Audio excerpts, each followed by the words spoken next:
Congress party की हरियाणा प्रदेश की जो काउंटिंग है 4 तारीख को, उसके संदर्भ में एक तैयारी बैठक थी जिसमें काउंटिंग को लेकर विभिन्न जो पहलू हैं उन पर विचार विमर्श किया गया। जैसा कि आप जानते हैं कि हरियाणा प्रदेश में लोगों का रुझान कांग्रेस के पक्ष में रहा। 10 की 10 सीट हमें विश्वास और उम्मीद है कि 10 की 10 सीट कांग्रेस गठबंधन जीत की तरफ हरियाणा में बढ़ चुका है। ऐसे में जो गिनती है, जो काउंटिंग है, उसमें हम अपने सारे जो प्रक्रिया है उसके प्रक्रिया के अनुसार हम पूरी मुस्तैदी से गिनती कराएं।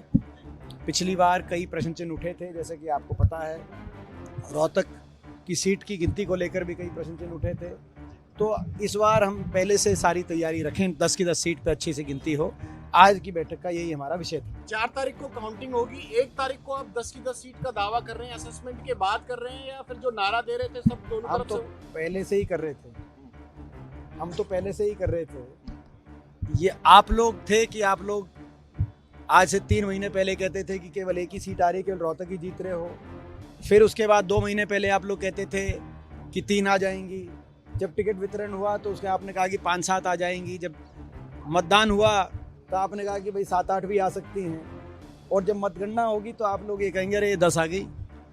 वो तो आप लोग हो, हम तो पहले दिन से कह रहे हैं कि 10 की 10 सीट हम जीतेंगे। इतना कॉन्फिडेंस क्यों लग रहा है? क्या वजह लग रही है कि एक क्लीन स्वीप आप लोग कर पाएंगे? देखिए, लोगों का आशीर्वाद मिला और लोगों ने बदलाव का मन बनाया। हरियाणा प्रदेश में जो डबल इंजन की सरकार, ऊपर और नीचे, आप देखना जब मतगणना के 4 तारीख के मतगणना के बाद ये डबल इंजन ही रह जाएंगे, डिब्बे भाग जाएंगे। हरियाणा में स्थिति बनने जा रही है। और आपने देखा होगा कि स्वयं खट्टर साहब के जो बयान आ रहे हैं वो भी अपनी नैतिक हार मान रहे हैं। वो अपनी हार मान चुके, ऐसे बयान वो पहले से ही दोषारोपण कर रहे हैं। बोगस वोट का आरोप लगा रहे हैं कभी आप लोगों कभी कभी वो कर्मचारियों को, किस अथॉरिटी से वो कर्मचारियों के ऊपर कार्रवाई करने की बात कर रहे हैं, पहले तो ये बताएं। और कहाँ कर्मचारी, कौन से कर्मचारी ने कोई गलत कार्य किया है वो ये बताएं। कर्मचारियों को कटघरे में पहले से खड़े करना, तो ये संकेत इस बात का है कि उनको पता है क्या अंदाजा। भाजपा के नेताओं के बयान देखिए। खट्टर साहब तो कर्मचारियों पे दोषारोपण कर रहे हैं। भाजपा के बहुत से उम्मीदवार भाजपा के ही नेताओं पे दोषारोपण कर रहे हैं कि उन्होंने, अभी तो नतीजा नहीं आया। और हम तैयारी बैठक कर रहे हैं कि गिनती में 1-1 वोट की गिनती हो। आप खुद ही समझ जाइए।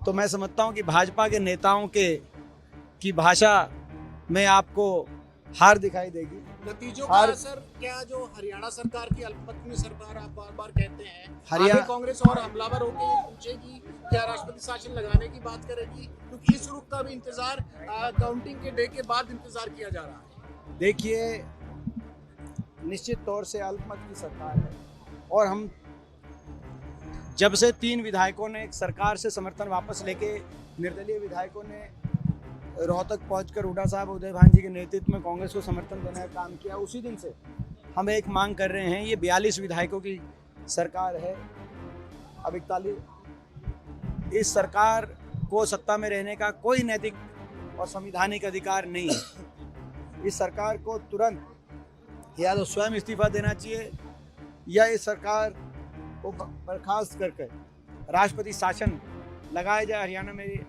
ये हमारी मांग है हरियाणा में। और हमारी मांग है कि हरियाणा में चुनाव जल्द से जल्द कराया जाए विधानसभा के। हम कोई सत्ता या सरकार बनाने की बात नहीं कर रहे। हम हरियाणा में अब ये जिस सरकार के प्रति ना तो लोगों में विश्वास रहा हो, ना विधानसभा में विश्वास रहा हो, ऐसी सरकार को हरियाणा की सत्ता पे